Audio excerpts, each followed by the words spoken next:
Good morning on this Sunday, February 26th, and welcome to the Georgia Gang. A rare glimpse into the Fulton County court proceedings from the grand jury four-person investigating possible election interference by former President Donald Trump and his allies. Thoughts and prayers go out to former President Jimmy Carter as he enters hospice care. And the DeKalb Ethics Board is in limbo after several members resign. Melita, Phil, Theron, and Janelle are all here. The debate and discussion begin right now. From the Fox 5 studios, the Georgia Gang starts now. As we wait to find out if charges will be filed in Fulton County against former President Donald Trump and his allies, we're getting new insight into the 8-month-long grand jury investigation that looked into potential criminal interference in the 2020 election. In an interview with the Associated Press, the special grand jury foreperson, 30-year-old Emily Coors, said she realized the proceedings were a big deal when they were driven to their cars under police escort. She told the AJC the special grand jury recommended that multiple people be indicted. Now, she didn't name names, but told the AJC, you're not going to be shocked. Phil, to you first this week. Attorneys for former President Trump called this basically a clown show. Yes, and let's get into the clown show. In fact, Emily Coors, I'm trying to be kind, this is a strange person here. On her social media account, she dabbles in witchcraft, and I knew this was a witch hunt from day one, this whole grand jury proceeding, but here we go having a leader. But anyhow, let's get to the core of the problem. A grand jury is supposed to be secret, and this is the big question and the controversy that's swirling now with her ramblings about what inside happenings occurred. And so the Trump attorneys are saying, wait a minute, this has really cheapened the process, the reliability of the process, the due process of what's to happen. And so I think this is a huge problem for DA Fani Willis, who after this, now that the special grand jury is over with, is going to have to decide about indictments. And here you have all of this talk from Coors about, well, you know, there's going to be probably 14 indictments, and then one last footnote. This makes Fani Willis's office look really bad. I mean, she's talking about a party that the DA's office threw for the jurors. She swore in David Ralston, the late speaker, with a popsicle in her hand. It sounded like it's not the way a professional grand jury proceeding should go. Theron, could there be some fallout here? Well, I think, Phil, that was a good one. You practiced that one before you got here with the witch hunt. That was good. What's unfortunate about this, Lori, is that this was a 7 to 8 month investigation that was pretty ironclad. Republicans and Democrats, no people with no party affiliation really complimented the DA's office on how they handled this grand jury. And at a time where others outside and those who were being investigated tried to turn it into this circus, or as Phil mentioned, witch hunt, the DA's office refused to do so. So unfortunately, now this juror, which has happened before, come out. She gave her comment. She didn't name any other jurors. She didn't give up any sort of specific evidence that I think that compromises the investigation. But what it does now is that, and I hope it doesn't do this, is that it still needs to move forward. And I think now it's left up to the DA's office to release that grand jury report. I think people should take it seriously. And if there are going to be indictments, you can't be mad at the process because it's been a well thought out process. And the thing that you mentioned in your package there, Lori, that I think is very important, people got to keep this in mind. These folks are fearing for their safety. This was a very, very important grand jury investigation. So the DA's office and others took the extra steps to make sure that these jurors were not intimidated and that they actually, had heard both sides of the arguments and gave the report. Well, Melita, the jury foreperson, she did talk about holding a Ninja Turtle popsicle while swearing in the late House Speaker David Ralston. I mean, do you think Trump's attorneys have a point here? I mean, if there were to be a case against the former president or any of his allies, would they have difficulty here because of this interview? The jury, which will hand down indictments if there are any, is a completely different jury than the one which called these witnesses and took these oaths of office and testimony and received the subpoenaed materials. Yes, she was probably naive in the way she delivered her statements, but if you just take the statements themselves, and if they were read in the voice of Morgan Freeman or Tom Hanks, they would sound a lot differently than in this 30-year-old, somewhat naive young woman. And I think that's the part we have to remember. She didn't give up anything that the judge told them not to give up. And if you just look at what was said in print, it's very different from the perception you have from those videos. All right, we will move on. Switching gears. The AJC's Greg Bluestein had an interesting article about Governor Kemp's remarks at her luncheon this week. Republicans cannot rely, he said, on the same old traditional party structure. Janelle. I agree. I do agree. I think that we do have to make some adjustments. I do think there's some changes, but I kind of want to outline this a little bit. So, because there's this rumblings that, you know, the apparatus that Governor Kemp has created somehow is going to take the place of the Georgia GOP, and that's just not possible. And the reason why I say that is because regardless of what type of initiatives that are out there, and believe me, it's not just Governor Kemp. You know, he has his initiatives going. Kelly Loeffler has Greater Georgia. I mean, we have Let's Win for America Action. I mean, everybody has their own initiative that can grow and can kind of become something. But you want to be careful that you don't eliminate the home base, or having a home base where there is an apparatus that's supporting all candidates, because I think it is, you know, I think it's safe to say that a lot of the money that's being raised will benefit Governor Kemp's initiatives. So I do think that we do need to change a lot of stuff. I mean, we're targeting the messaging apparatus or portion of the state party, but at the same time, I just want to make sure people understand that what he's building is great and it's wonderful, and it's been building since 2018 and even before that. However, it's not going to replace the Georgia GOP, because there's been some rumblings around that. Well, and Phil, I'll go to the other Republican on the panel. Does it seem like this is turning into the Trump faction versus the non-Trump faction? Well, all parties have factions, and I think both parties would like this model and have been using this model in recent years. We've seen around the country, not just Georgia, where the state parties, both parties have become weaker, and what has become stronger, the PACs. And so there's nothing wrong with that. I think that you've got to put all this together. I do think in terms of the Republican Party in Georgia, there's going to be a lot of unity. I mean, they swept all the state constitutional offices. Yes, they lost the U.S. Senate race, but I know Republicans of all stripes, moderates, liberal, conservative Republicans, they do not want the radicalism of what's happening in the Democrat Party. Theron's over here just grinning because he likes to see this division in the Republican Party. Well, look, you got to call it and I want to save a little time for Melita, if you don't mind, Lori. Yes. But look, let's just call it what it is. I mean, Governor Brian Kemp is trying to restructure the Georgia GOP because honestly, he won his election and re-election without tremendous support for a Trump-endorsed, a GOP that fully endorsed Donald Trump.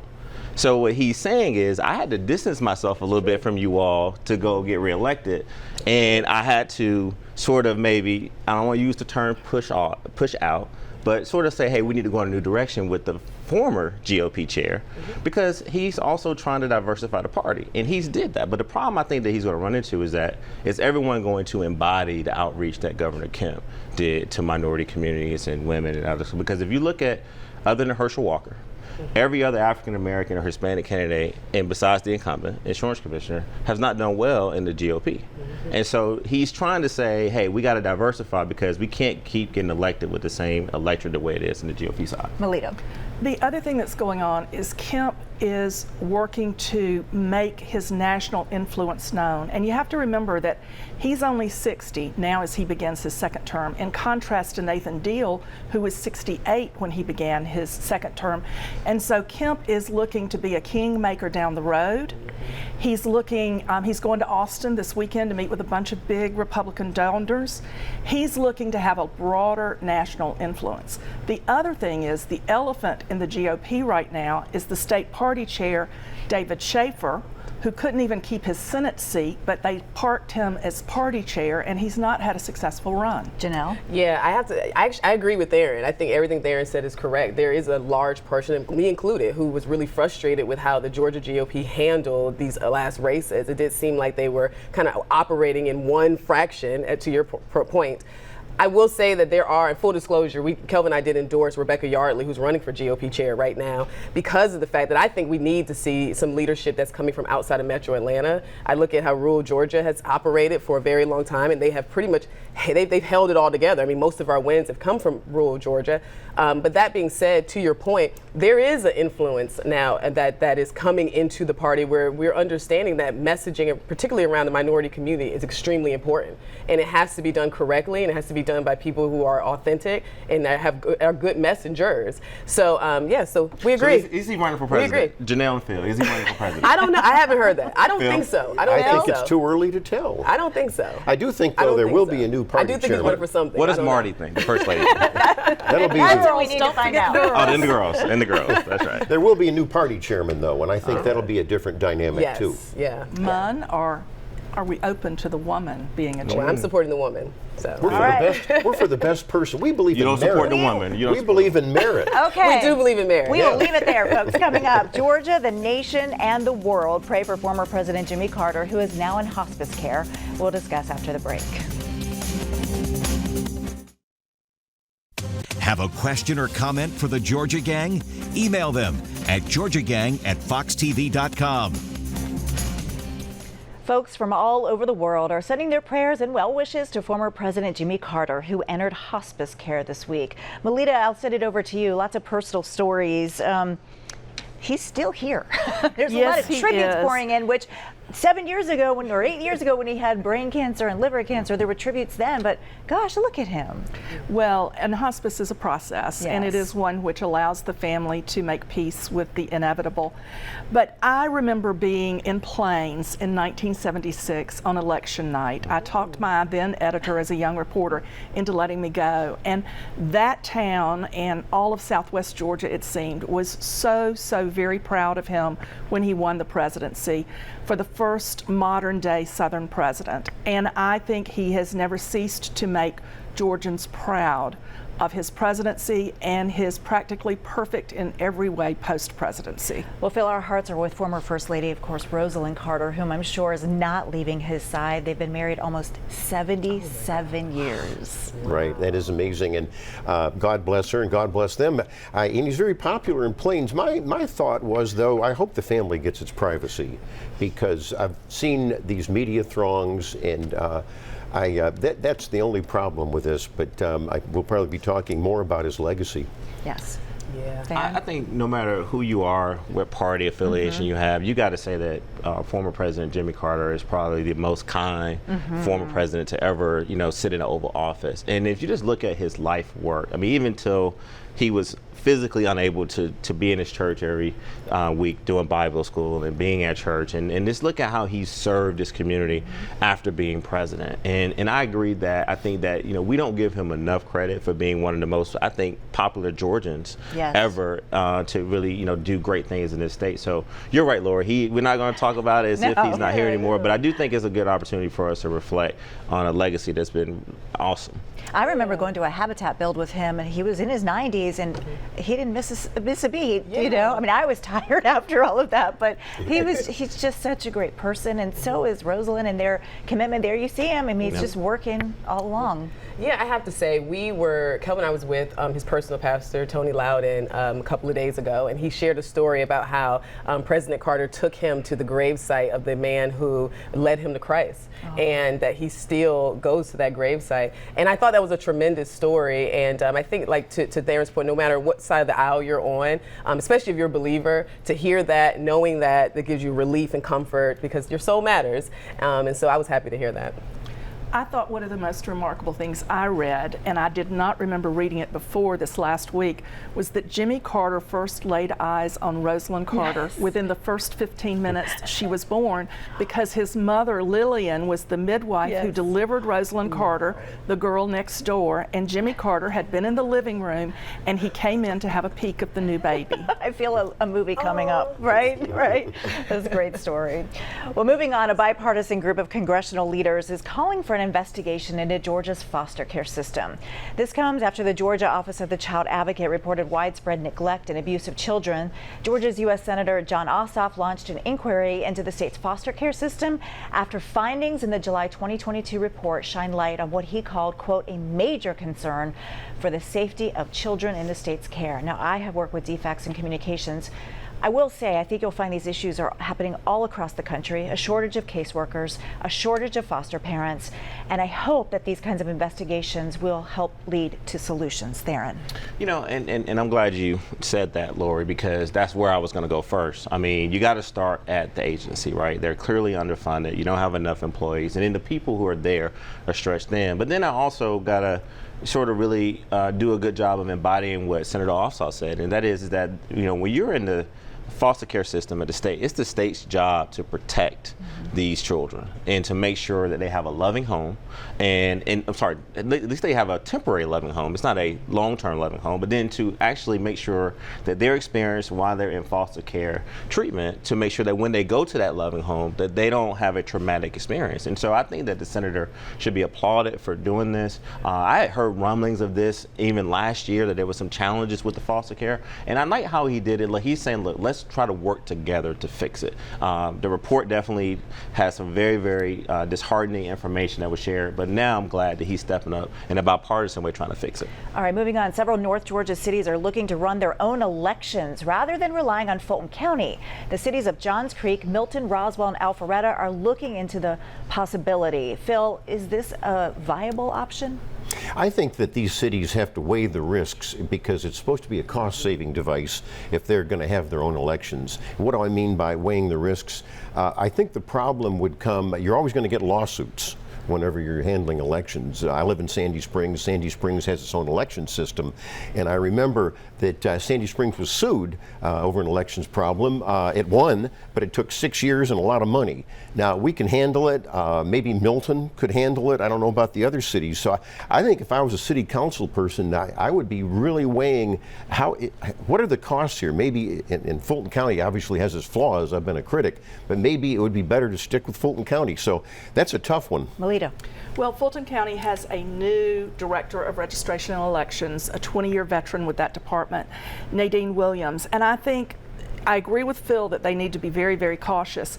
There's something going on right now in Clayton County in Jonesboro, where there is a countywide sheriff's election, a special House election, and a special election for mayor in Jonesboro. The people who want to vote in all of those elections have to go 2 different places on the same election day, because Jonesboro has a separate election and polling place for their mayor's race than the county race for House and sheriff. Is that right? And that is the kind of thing that you would see happening time and time again, that disenfranchises voters, it confuses people, and it lowers turnout. And everything that we do in the elections arena should be aimed towards improving turnout, making it easier for the voters, and making it secure, and making sure that the votes are counted securely. Interesting point. All right. Up next, DeKalb's ethics board implodes. We'll discuss next. Join the discussion on the Georgia Gang Facebook page and watch past episodes on the Georgia Gang YouTube channel.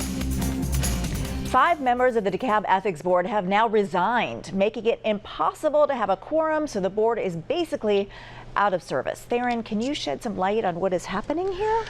Yes. Well, it's kind of complex, and I'm just going to repeat what State Representative Carla Drenner said, who is the DeKalb County House chair. She said, I'm still trying to get all the facts and some legal advice in terms of where do we go from here, and so to speak. So I think that, you know, the legislators are taking the approach that Drenner is taking, State Representative Drenner, because this is a process that was created by the legislators.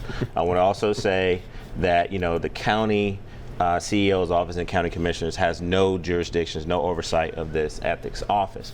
But this ethics office is needed because at a time where you do see DeKalb head in a very, very positive direction, these members of this board clearly couldn't get along.